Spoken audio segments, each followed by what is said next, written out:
यत्र यत्र रघुनाथ कीर्तनं तत्र तत्र कृतमस्तकाञ्जलिं बाष्पवारि परिपूर्णलोचनं मारुतिं नमत राक्षसान्तकम्। गोविंद मेरी यह प्रार्थना है, भूलूं न मैं नाम कभी तुम्हारा। निष्काम हो के दिन रात गाऊं गोविंद दामोदर माधवेति। देहांत काले मम सामने हो, बंसी बजाते मन को लुभाते। गाता यही मैं तननाथ त्यागूं गोविंद दामोदर माधवेति। याज्ञवल्क्य भरद्वाज मुनि उमा समेत महेश, बंदौ तुलसीदास पुनि काग भुसुंड खगेश। सिया मांडवी उर्मिला श्रुति कीरति बरबाम, चार ललन चारो लली तुलसी करत प्रणाम। जानकी जीवनम वंदे मांडवी प्राणवल्लभम, उर्मिला रमणं वंदे कीर्तिकांतं नमाम्यहम्। बालचरित कहि विविध विधि मन मोह परम उछाह, ऋषियागवन कहसि पुनि श्री रघुबीर विवाह। पापी कूप सरित सरनाना,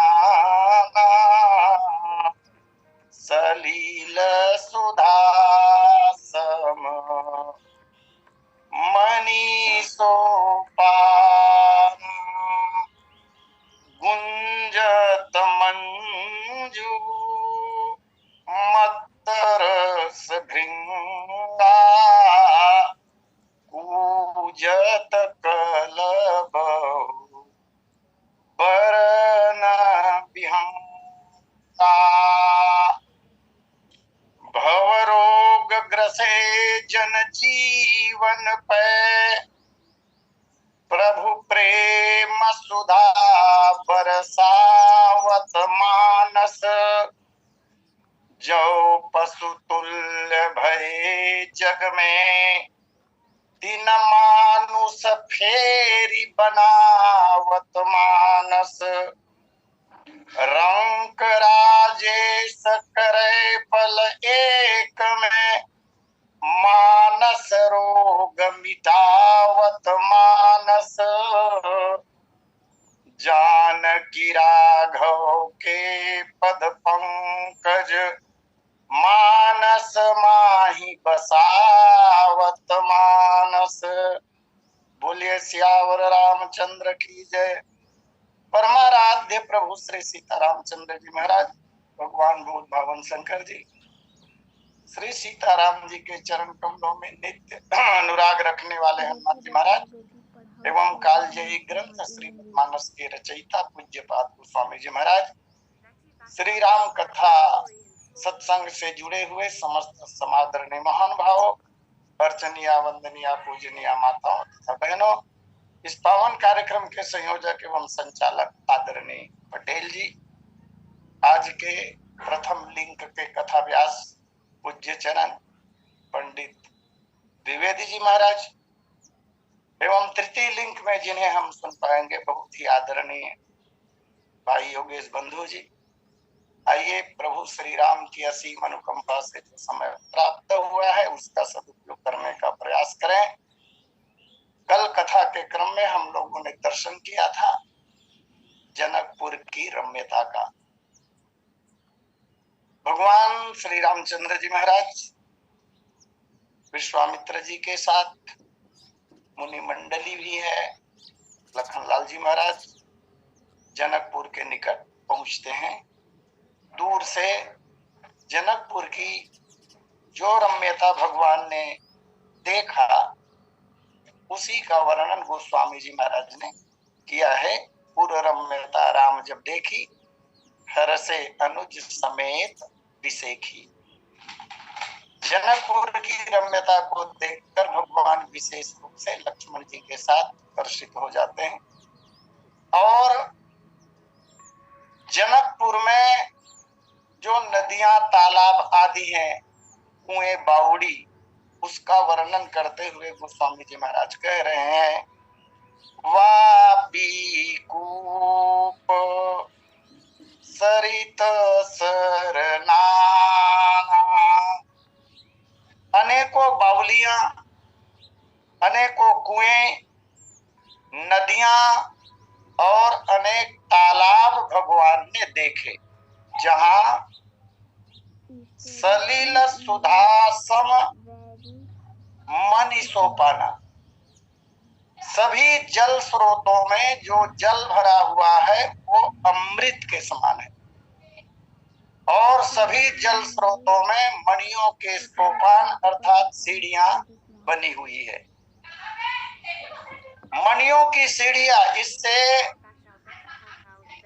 जनकपुर का वैभव कैसा रहा होगा इसका अनुमान लगाया जा सकता है। कुओं की जगत आसानी से चढ़ने के लिए तथा नदियों और तालाबों में जो सीढ़ियां लगी हुई है पक्के घाटों पर चढ़ने और उतरने के लिए सुंदर बनाया गया है। इससे महाराज जनक के विभिन्न गुणों का पता चलता है। विदेह राज जनक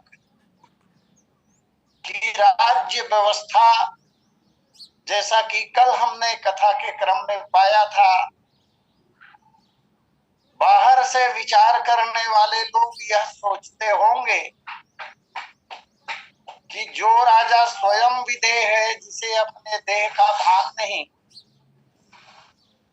वह राज्य में कितनी अच्छी व्यवस्था भला कर पाएगा। लेकिन जनकपुर की व्यवस्था को देखने पर सारे विचार धरे के धरे रह जाते हैं। इतनी सुंदर व्यवस्था विदेह राज जनक ने जल स्रोतों में किया हुआ है, जिससे लोग बिना किसी खतरे के आसानी से यहाँ का जल ले सकते हैं, स्नान अवगाहन कर सकते हैं। इतनी सुंदर वातावरण का निर्माण है, प्यासा आदमी आसानी से प्यास बुझा सके,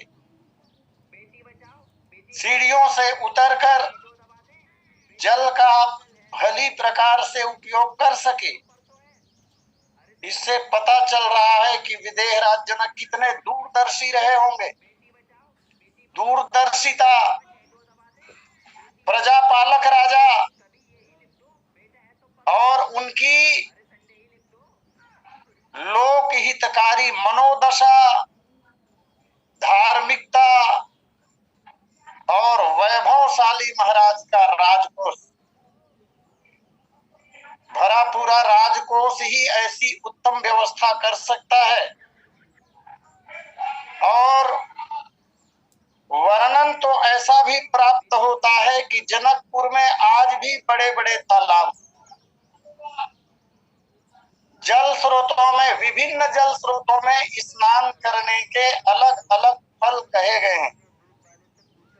शास्त्रों ने गाया,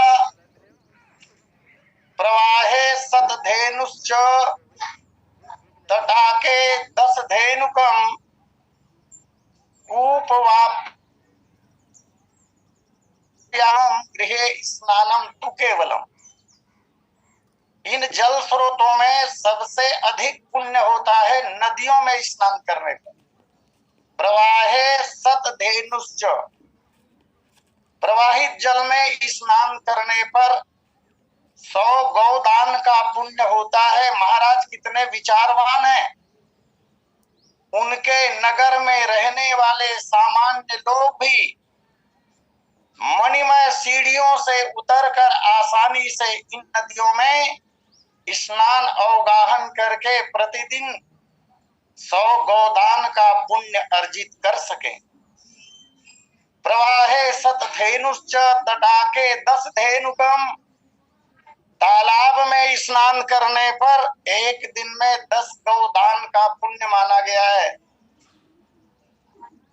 पुनश्च कूपवाप्यार में एक धेनु, कुएं और बावड़ी में स्नान करने पर एक गौदान का पुण्य पुण्यशाली बनाने के दिशा में लोगों को।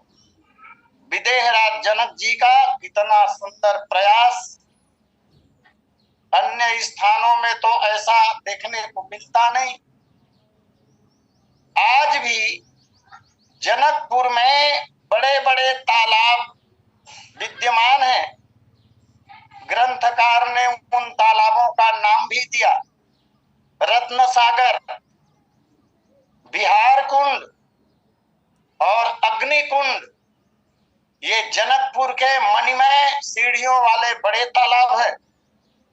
और इसी तरह नदियों में कमला, विमला, दूधमती, लक्ष्मणा और रासो, इन नदियों का वर्णन मिलता है।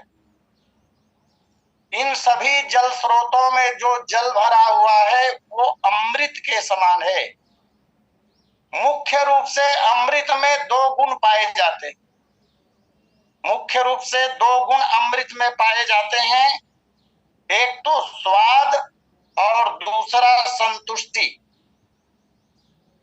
स्वाद तो सम सुगति सुधा के, कमठ शेष सम धर वसुधा के। ऐसे जल को ही अमृत के समान जल कहा जा सकता है, जिसका जल पीने में मधुर हो, स्वादिष्ट हो, और दूसरी बात पीने के बाद संतोष हो जाए, संतुष्टि मिलता हो। यद्यपि अमृत को पीने से अमरत्व की प्राप्ति होती है, लेकिन ये अमृत तो स्वर्ग की वस्तु है, यहाँ की नहीं। इसलिए अमृत के तुल्य जल कहा गया। और अमृत के तुल्य जल कहने का आशय ही है कि इन जलाशयों के या इन जल स्रोतों के जल को पी लेने पर कुछ रोगों की निवृत्ति हो जाती है, स्वास्थ्य के लिए लाभदायक है। इसलिए इस जल को अमृत के समान मानसकार ने कहा। स्वाद में मधुर, दिखने में मनोहर, पीने में मंगलकारी और परिणाम में रोग हारक, रोगों को मिटाने वाला। आज भी लोक दृष्टि से जब हम देखते हैं, कहीं कहीं स्थान विशेष पर कुछ तालाब होते हैं जहां स्नान करने से रोगों का नाश होता है। बड़ी मात्रा में लोग ऐसे तालाबों में, ऐसे जलाशयों में जाकर स्नान अवगाहन करते हैं। आखिर ऐसा क्यों होगा या क्यों हुआ होगा? शंका के लिए कोई गुंजाइश नहीं है। जिस भूमि से परम्बा जगदम्बा मां भगवती सीता जी का अवतरण हुआ हो, भूमि से सीता जी का जन्म कहा जाता है। तो जिस भूमि में सीता जी रही हो, जन्म के पहले और पश्चात जन्म के बाद अपने दिव्य गुणों से जिस धरती को सुवासित कर रही हो, सीता जी का संस्कार जिस भूमि में पड़ रहा हो, वह भूमि कितनी पुण्यवती होगी और वहां बहने वाली जलधारा कितनी पावन हो सकती है, इसका दिग्दर्शन मानसकार ने यहाँ कराया है। पुनश्च माता सीता भक्ति है। और जगत में जितने रस प्राप्त होते हैं उन सभी रसों में सर्वाधिक मधुर अगर कोई रस होता है तो वो है भक्ति रस। तो भक्ति रस ही जिस पावन धरा पर प्रवाहित हो रही हो, वहां की नदियों का जल या तालाब कुओं का जल इस तरह हो जाए, इसमें कोई आश्चर्य नहीं हो सकता। इस तरह गोस्वामी जी महाराज ने एक पावन दोहा लिखा माता पार्वती के जन्म के अवसर पर। जगदम्बा जहाँ अवतरी सोपुर बरनी की जाई, रिद्धि सिद्धि संपत्ति सुख नित नूतन अधिकाई। जहाँ जगदम्बा का आविर्भाव हुआ हो, उस पुर का वर्णन कोई नहीं कर सकता।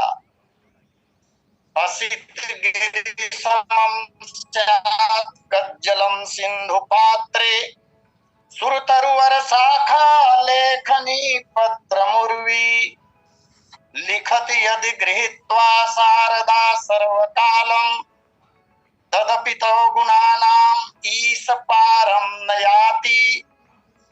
रिद्धि सिद्धि और सारी संपत्तियां वहां विराजमान होती। और ये देवी जिसकी चर्चा हो रही है, जिसकी जन्मभूमि है, यह तो उपजहि जासु, जिनके अंश से ही ये सब उपजहि जासु अंश गुण खानी, अगणित लक्षी उमा ब्रह्मानी। जिनके अंश से अनगिनत पार्वती, लक्ष्मी और ब्रह्माणी उत्पन्न होती हैं, वो है श्री सीता जी। तब सीता जी का अवतरण जिस भूमि में हुआ हो, वहां इस तरह का वातावरण आश्चर्यजनक नहीं। ऐसा सुंदर जल भरा हुआ है। गुंजत मंजू मत रस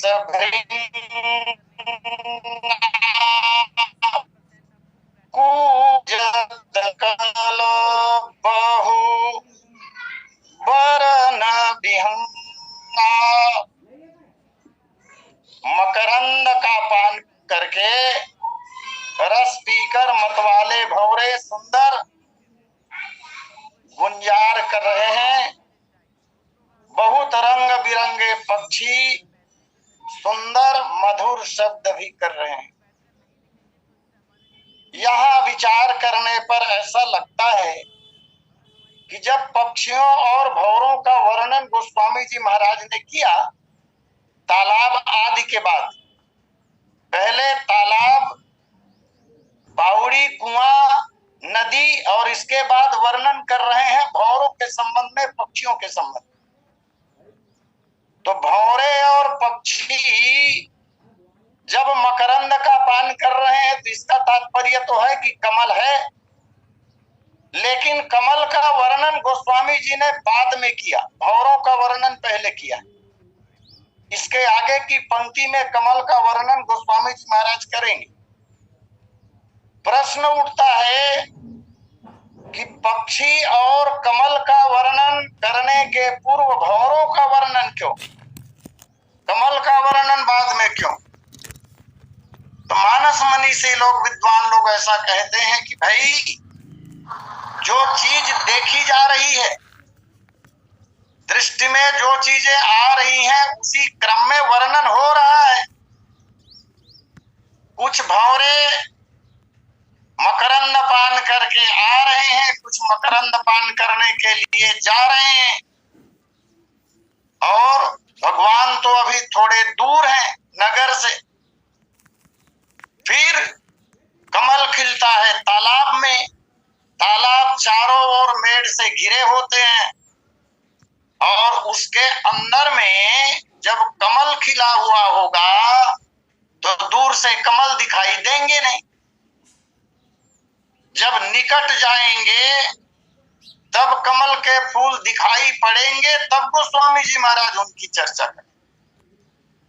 इसलिए अभी भगवान ने भंवरों को और पक्षियों को उड़ते हुए देखा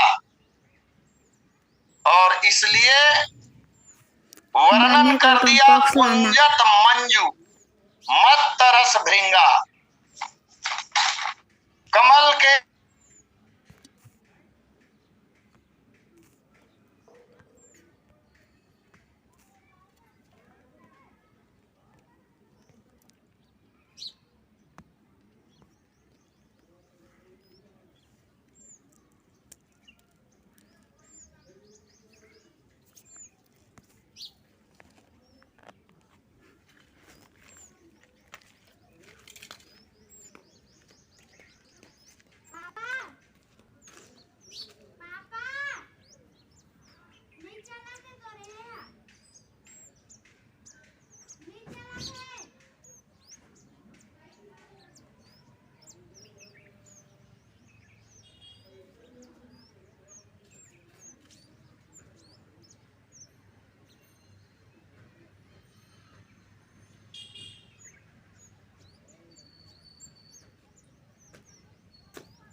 तो भक्ति की नगरी है, वैसे इस कथन से ही कमल का होना प्रकट होता है।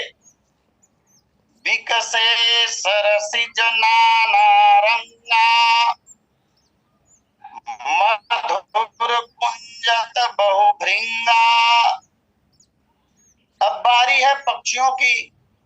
पक्षियों का तात्पर्य यहाँ पर जल पक्षी से है, क्योंकि वर्णन तालाब का चल रहा है। पक्षी कुछ जो जली होते हैं वो जल में रहते हैं, और कुछ पक्षी ऐसे होते हैं जो विशेषकर स्थल में होते हैं, प्रधानता स्थल में रहने की होती। तो यहाँ जिन चिड़ियों का वर्णन गोस्वामी जी महाराज ने किया वो जल कुक्कुट आदि जो जल में पाए जाने वाली चिड़िया है उसी का वर्णन है। क्योंकि आगे चलकर जब वन और उपवन की चर्चा गोस्वामी जी महाराज करेंगे तब चिड़ियों का वर्णन पुनः करेंगे। इसका मतलब है कि चिड़िया यहाँ पर दोनों तरह की है, अलग अलग। तो बोलत जल कुक्कुट कलकंसा प्रभु बिलो की जनु करत प्रशंसा। चक्रवाक बक खग समुदायी देखत बनई बरन नहीं जाई। इन पक्षियों का वर्णन नहीं हो सकता।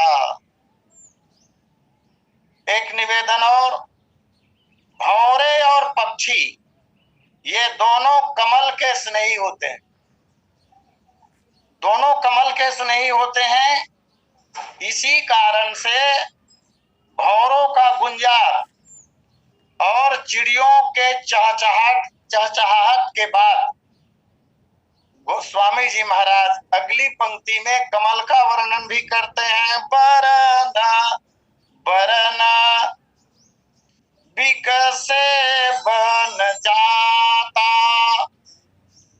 त्रिविध समीर सदा सुखदाता। बरन बरन विकसे बन जाता, रंग बिरंगे कमल तालाब में खिले हैं और त्रिविध समीर सदा सुखदाता। तीनों तरह की हवाएं चल रही हैं, शीतल मंद और सुगंध। ऐसा ऐसा नहीं है कि शीतल, मंद और सुगंध, ये त्रिविध बयारी तीन तरह की हवा केवल अभी भगवान की स्वागत में चल रहा हो, ऐसा नहीं। गोस्वामी जी महाराज ने स्पष्ट किया कि त्रिविध समीर सदा सुखदाता, ये सदैव चलते हैं और लोगों को सदा सुख प्रदान करते हैं। गोस्वामी जी महाराज ने रामादि चारों भाइयों का जब अवतरण हुआ, उस समय भी विविध रंगों के कमल के खिलने की चर्चा की है। बाल चरित जहु बंधु के बनज विपुल बहुरंग, नृपरानी परिजन सुकृतो मधुकर बारी विहंग। यहाँ तालाब में वास्तव में विविध रंग के कमल खिले हुए हैं और आध्यात्मिक दृष्टि से बाल चरित बंधु के चारों भाइयों की जो बाल लीला है, चारों भाइयों के जो बाल चरित्र हैं, ये ही बनज विपुल बहुरंग, ये ही बहुत रंगों के कमल हैं। और कमल में तो बहुत सी विशेषताएं पाई जाती है। इसका तात्पर्य ये हुआ कि भगवान का जन्म और भगवान की लीलाएं, ये सभी विपुल मात्रा में आनंद को प्रदान करने वाले हैं। कमल से जब रूपक खींचा गया, कमल की उपमा दी गई, तो इनके चरित्र में और चरित्र के साथ अंग प्रत्यंग में कमल की विशेषताएं दृष्टिगोचर होंगी। कमलम मधुरम वर्ण्यम शीतलम कफ पित्तजित तृष्णा दाहस्त्र विस्फोट विष सर्प विनाशनम। एक तो कमल मधुर होता है, सुंदर रंग वाला होता है, शीतल होता है, कफ और पित्त को शांत करने वाला होता है, प्यास, जलन, रक्तपित्त और विसर्प नामक जो रोग है उसका नाशक होता है। ये सभी विशेषताएं भगवान के चरित्र में भी है। जिन्होंने भगवान के चरित्रों का दर्शन किया, भगवान के चरित्रों को पढ़ा सुना, अथवा उन दिनों में जिन्होंने देखा, उन्हें भी ये सारे लाभ प्राप्त हुए ही हैं। त्रिविध समीर सदा सुखदाता, नदियों और तालाबों से, क्योंकि ये सब जल स्रोत है, और यहां से होकर जब हवा चलती है तो नदियों और तालाबों के जल से स्पर्श होने के कारण इनमें शीतलता का गुण आता है, ये शीतल हो जाती है। पुनश्च सुमन वाटिका और तालाब में जो कमल खिले हुए हैं, उनका स्पर्श करके जब ये हवाएं आगे बढ़ती हैं तो फूलों के सुगंध इनमें आ जाते हैं, इसलिए सुगंधित हो जाते हैं। और जनकपुर के बाहर, माने नगर से बहुत दूर पर जो घने जंगल हैं, वहां से जब हवाएं आती हैं तो पेड़ों की आड़ हो जाने के कारण हवाएं मंद हो जाती। इस तरह तीनों तरह की हवाएं जनकपुर में चल रही है। भगवान के प्रकट होने के अवसर पर भी इसी तरह का वर्णन मानस जी में प्राप्त होता है। इससे एक बात का अनुमान और होता है ये वातावरण सदा बनी रहती है, ऐसा कहा गया। इसका तात्पर्य यह हुआ कि कमल और अन्य वाटिकाओं में पुष्प हमेशा उपलब्ध रहते हैं, सदा फूली रहती है। इसका तात्पर्य ये हुआ कि जनकपुर में सदा बसंत ऋतु बना रहता है। और भी विशेष बात, यहाँ जो वर्णन गोस्वामी जी महाराज ने किया है उसमें हम देख पाते हैं कि पांचों इंद्रियों के सुख का वर्णन है विचार करने पर। जैसे वापी कूप सरित सरनाना, सलिल सुधासम मणि सोपाना, सलिल सुधासम अमृत के तुल्य जल। इससे इंद्रियों में जिह्वा, क्योंकि ये स्वाद जो है वो जिह्वा का विषय है, पांचों इंद्रियों का सुख स्पष्ट होता है। पहला हो गया जिह्वा, वापी कूप सरित सरनाना, सलिल सुधासम मणि सोपाना। पुनः गुंजत मंजुमत रस भृंगा, कूजत कल बहुबरन विहंगा। पक्षियों का चहचहाना और भौरों का गुंजार करना, इसका तात्पर्य हुआ ध्वनि। और ध्वनि जो है वो विषय है श्रवणेन्द्रिय का, कान का।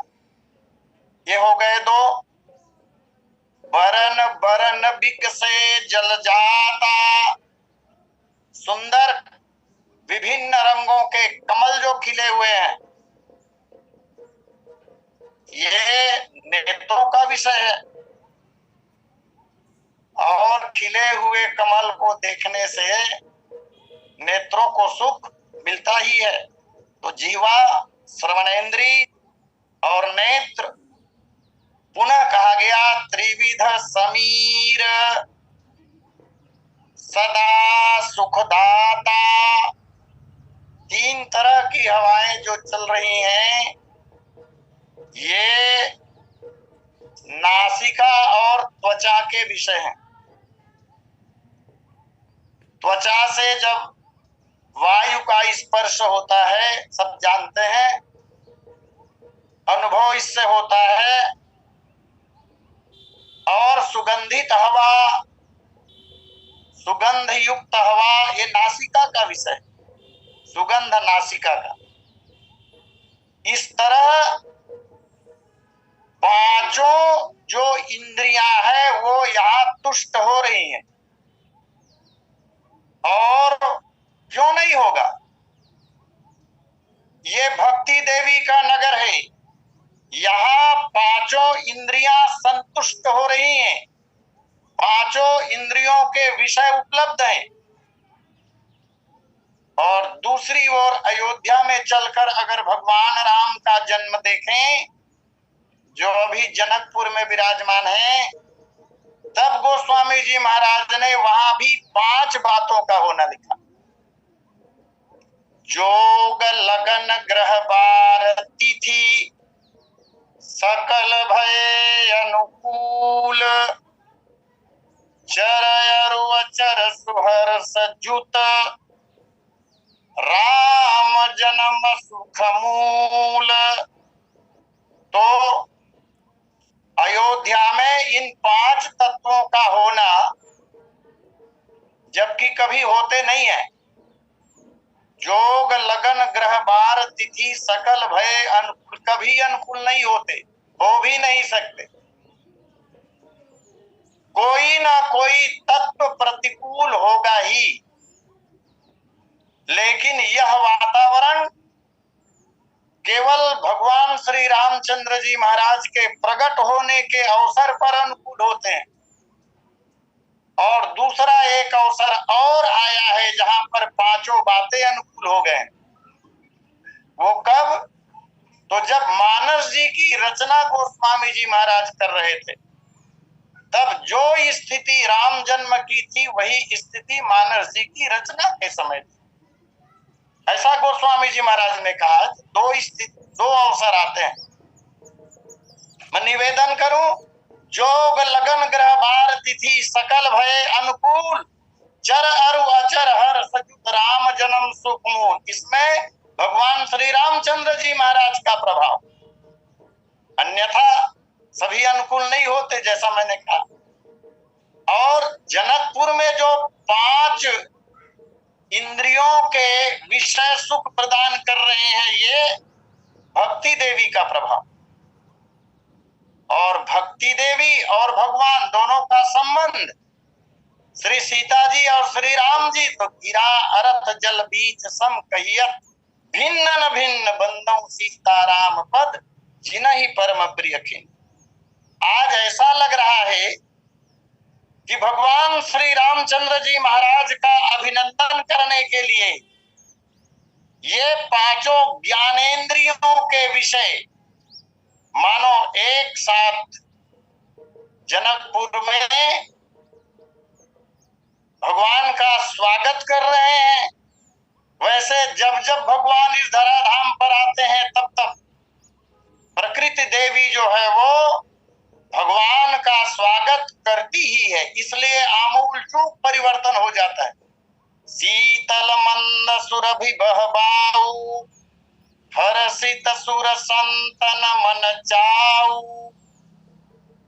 आदि आदि। माता पार्वती के जन्म के अवसर पर भी ऐसा ही वातावरण उत्पन्न हुआ था। तो ये 5 ज्ञानेंद्रियों के विषय एक साथ एक ही स्थान पर उपस्थित होकर मानो भगवान का अभिनंदन करके धन्यता का अनुभव कर रहे हो। समय लगभग पूर्णता की ओर है। अस्तु, मैं सादर आमंत्रित करूं आदरणीय पटेल जी को, और इसी के साथ यही वाणी विराम। बोलिए सियावर रामचंद्र की जय। बोलिए सियावर रामचंद्र की जय। बहुत बहुत धन्यवाद आचार्य जी, ये आपके श्रीमुख से श्री मिथिला नगर की रम्यता का सुंदर वर्णन, सूक्ष्म